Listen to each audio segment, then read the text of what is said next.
ನಮಸ್ಕಾರ ವೀಕ್ಷಕರೇ, ಎಲ್ಲರಿಗೂ ವಿಕನ್ಯಾ ಟಿವಿಗೆ ಸ್ವಾಗತ. ನಾನು ನಿಮ್ಮ ಶ್ವೇತಾ. ಇವಾಗಂತೂ ಅವರೆಕಾಯಿ ಸೀಸನ್, ಎಲ್ಲಾರ ಮನೇಲಿ ಎಲ್ಲಿ ನೋಡ್ಲಿ ಬರೀ ಅವರೆಕಾಯಿ ಇದೆ ಅಲ್ವಾ. ಹಾಗಾದ್ರೆ ನಾನು ಇವತ್ತು ಒಂದು ಅವರೆ ಬೇಳೆನ ಯೂಸ್ ಮಾಡಿ ಒಂದು ರೆಸಿಪಿನ ಮಾಡ್ತಾ ಇದ್ದೀನಿ. ಇದಕ್ಕೆ ಅವರೆ ಬೇಳೆನ ಯೂಸ್ ಮಾಡಿ ಟ್ರೆಡಿಷನಲ್ ಮೆಥಡ್ ಅಲ್ಲಿ ಮೊಟ್ಟೆ ಸಾರನ್ನ ಹೇಗ್ ಮಾಡೋದು ಅಂತ ನಾನು ಇವತ್ತು ತೋರಿಸ್ತಾ ಇದ್ದೀನಿ. ಈ ವಿಡಿಯೋನ ನೋಡೋಕ್ಕಿಂತ ಮುಂಚೆ ನೀವು ನನ್ನ ಚಾನಲ್ಗೆ ಸಬ್ಸ್ಕ್ರೈಬ್ ಆಗಿಲ್ಲ ಅಂದ್ರೆ ಸಬ್ಸ್ಕ್ರೈಬ್ ಆಗಿ ಹಾಗೇನೆ ಬೆಲ್ ಐಕಾನ್ ಪ್ರೆಸ್ ಮಾಡಿ. ಬನ್ನಿ ಇವಾಗ ಹೇಗ್ ಮಾಡೋದು ಅಂತ ನೋಡ್ಕೊಂಡ್ ಬರೋಣ. ಮೊದಲಿಗೆ ನಾನು ಸ್ಟವ್ ಮೇಲೆ ಒಂದು ಪಾತ್ರೆನ ಇಟ್ಕೊಂಡಿದ್ದೀನಿ. ಬಿಸಿಯಾದ ನಂತರ ನಾನು ಇಲ್ಲಿ ಅದಕ್ಕೆ 3 ರಿಂದ 4 ಟೇಬಲ್ ಸ್ಪೂನ್ ಅಷ್ಟು ಎಣ್ಣೆನ ಹಾಕ್ತಾ ಇದ್ದೀನಿ. ಎಣ್ಣೆ ಬಿಸಿಯಾದ ನಂತರ ಇಲ್ಲಿ ಅರ್ಧ ಟೀ ಸ್ಪೂನ್ ಅಷ್ಟು ಸಾಸಿವೆ, ಒಂದು ಮೀಡಿಯಂ ಸೈಜ್ ಈರುಳ್ಳಿ, ಸ್ವಲ್ಪ ಕರಿಬೇವು. ಈರುಳ್ಳಿ ಹಸಿ ವಾಸನೆ ಎಲ್ಲ ಹೋಗೋವರೆಗೆ ಚೆನ್ನಾಗಿ ಫ್ರೈ ಮಾಡಬೇಕು. ನೋಡಿ, ಈರುಳ್ಳಿ ಹಸಿ ವಾಸನೆ ಎಲ್ಲ ಹೋಗಿದೆ, 1-2 ನಿಮಿಷ ಫ್ರೈ ಆಗಿದೆ. ಇವಾಗ 1 ಕಪ್ ಅಷ್ಟು ಹಿಚ್ಚಿದ ಬೇಳೆ ಹಾಕ್ತಾ ಇದ್ದೀನಿ. ಹಿಚ್ಚಿದ ಬೇಳೆನ 1-2 ನಿಮಿಷ ಚೆನ್ನಾಗಿ ಫ್ರೈ ಮಾಡಬೇಕು. ಇದು ಚೆನ್ನಾಗಿ ಫ್ರೈ ಆದಮೇಲೆ ಒಂದು ಅರ್ಧ ಲೋಟದಷ್ಟು ನೀರನ್ನು ಹಾಕೋಣ.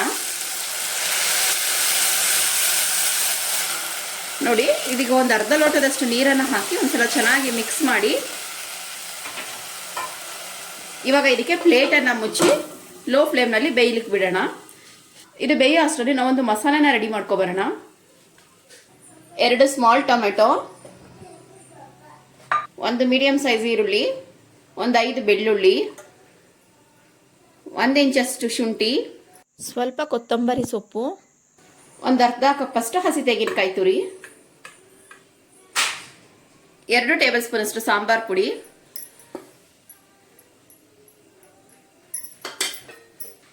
ಅರ್ಧ ಟೀ ಸ್ಪೂನ್ ಅಷ್ಟು ಗರಂ ಮಸಾಲ.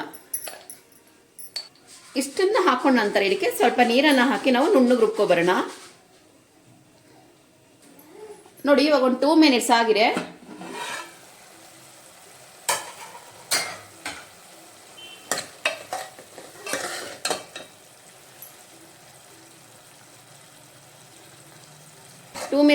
ಅವರೆಕಾಳು ಕೂಡ ಇವಾಗ ಒಂದು 1/4 ಭಾಗದಷ್ಟು ಬೆಂದಿದೆ. ಇವಾಗ ಇದಕ್ಕೆ ಮಸಾಲೆ ಹಾಕೋಣ. ನಾನು ಇವಾಗ ಇದಕ್ಕೆ ರುಬ್ಕೊಂಡು ಬಂದಿರೋಂತಹ ಮಸಾಲೆನ ಹಾಕ್ತಾ ಇದ್ದೀನಿ. ನಾನು ಫ್ಲೇಮ್ನ ಹೈಯಲ್ಲಿ ಇಟ್ಬಿಟ್ಟು ಒಂದ್ಸಲ ತಿರುಗಿಸ್ಕೊಳ್ತಾ ಇದ್ದೀನಿ. ನಂತರ ನಾನು ಇದಕ್ಕೆ ಸ್ವಲ್ಪ ನೀರನ್ನು ಸೇರಿಸ್ತಾ ಇದ್ದೀನಿ. ನಮಗೆ ಸಾಂಬಾರ್ ಹದಕ್ಕೆ ಎಷ್ಟು ಬೇಕೋ ಅಷ್ಟು ನೀರನ್ನು ಸೇರಿಸ್ಕೊಂಡು ನಾವು ಇದನ್ನು ಸಾಂಬಾರ್ ಕನ್ಸಿಸ್ಟೆನ್ಸಿಗೆ ತಗೊಬರಬೇಕು. ನಿಮಗೆ ಇದು ಸಾಂಬಾರ್ ಥರ ಬೇಡ ಅಂದರೆ ನೀವು ಕಡಿಮೆ ನೀರು ಹಾಕ್ಕೊಂಡು ಗೊಜ್ಜು ಥರನಾದರೂ ಮಾಡ್ಕೊಬರ್ಬೋದು. ನನಗೆ ಇನ್ನೂ ಸ್ವಲ್ಪ ನೀರು ಬೇಕು ಅಂತ ಅನಿಸುತ್ತೆ. ನಾನಿಲ್ಲಿ ಇನ್ನೂ ಸ್ವಲ್ಪ ನೀರನ್ನು ಸೇರಿಸಿ ಸಾಂಬಾರನ್ನ ಸ್ವಲ್ಪ ತೆಳುವಾಗೆ ಮಾಡ್ತಾ ಇದ್ದೀನಿ. ನೋಡಿ, ನನಗೊಂದು ಪರ್ಫೆಕ್ಟ್ ಕನ್ಸಿಸ್ಟೆನ್ಸಿ ಬಂದಿದೆ. ಯಾಕೆಂದರೆ ಇದು ಬೆಂದ ಮೇಲೆ ಸ್ವಲ್ಪ ಗಟ್ಟಿ ಕೂಡ ಆಗುತ್ತೆ. ಇವಾಗ ಇದನ್ನು ನಾವು 15 ರಿಂದ 20 ನಿಮಿಷ ಕುದಿಲಿಕ್ಕೆ ಬಿಡಬೇಕು. ಅವರೆಕಾಳು ಇದರಲ್ಲಿ ಚೆನ್ನಾಗಿ ಬೇಕೋಬೇಕು. ಹಾಗೆ ಮಸಾಲೆ ಎಲ್ಲ ನಾವು ಹಸಿ ಮಸಾಲೆನ ಹಾಕಿರೋದ್ರಿಂದ ಮಸಾಲೆ ಕೂಡ ಚೆನ್ನಾಗಿ ಇದರಲ್ಲೇ ಬೇಕೋಬೇಕು. ಹಾಗಾಗಿ ಇದನ್ನು ಬೇಯಲಿಕ್ಕೆ ಬಿಡೋಣ. ಒಂದು 15 ರಿಂದ 20 ನಿಮಿಷ ಬೇಯಲಿ ಚೆನ್ನಾಗಿ.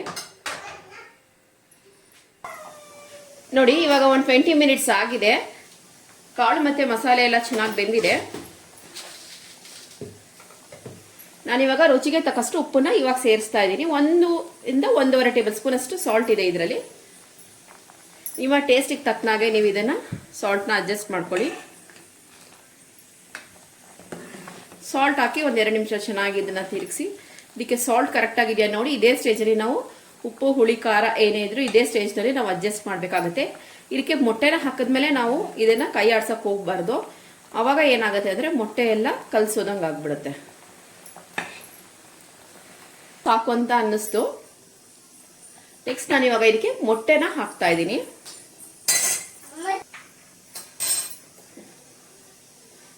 ನೋಡಿ, ಈ ಥರ ಒಂದೊಂದಾಗಿ ಎಗ್ನ ಒಂದು ಬಟ್ಲಿಗೆ ಹಾಕ್ಕೊಂಡು ಬಿಡಬೇಕು ಸಾಂಬಾರ್ ಒಳಗಡೆಗೆ. ನಾವು ಡೈರೆಕ್ಟಾಗಿ ಸಾಂಬಾರ್ ಒಳಗಡೆ ಮೊಟ್ಟೆನ ಹೊಡೆದಾಕಿದ್ರೆ ಅದು ಕಲ್ಸ್ಕೊಳಗಾಗುತ್ತೆ, ನೀಟಾಗಿ ಬರಲ್ಲ. ಹಾಗಾಗಿ ಈ ಥರ ಒಂದೊಂದೇ ಒಂದು ಬೌಲ್ಗೆ ಹೊಡ್ಕೊಂಡು ನೆಕ್ಸ್ಟ್ ಹಾಕಬೇಕು. ನಾನಿಲ್ಲಿ ಟೋಟಲ್ 6 ಎಗ್ನ ಹಾಕ್ತಾ ಇದ್ದೀನಿ.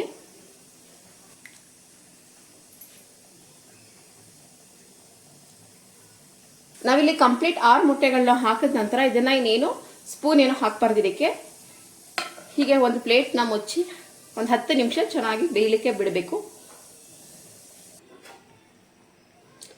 ನೋಡಿ, ಇವಾಗ 10 ಮಿನಿಟ್ಸ್ ಆಗಿದೆ. ಇವಾಗ ಇದನ್ನು ತಿರುಗಿಸಿ ನೋಡೋಣ. ಮೊಟ್ಟೆ ಎಲ್ಲ ತುಂಬ ಚೆನ್ನಾಗಿ ಬೆಂದಿದೆ ನೋಡಿದ್ರಲ್ಲ ಫ್ರೆಂಡ್ಸ್, ಎಷ್ಟು ಸುಲಭವಾಗಿ ಹಿತ್ಕಿದ ಬೇಳೆ ಸಾರು ಜೊತೆಗೆ ಮೊಟ್ಟೆ ಹಾಕಿ ಹೇಗೆ ಸಾಂಬಾರನ್ನ ಮಾಡೋದು ಅಂತ.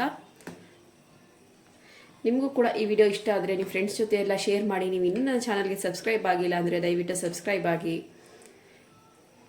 Thank you for watching.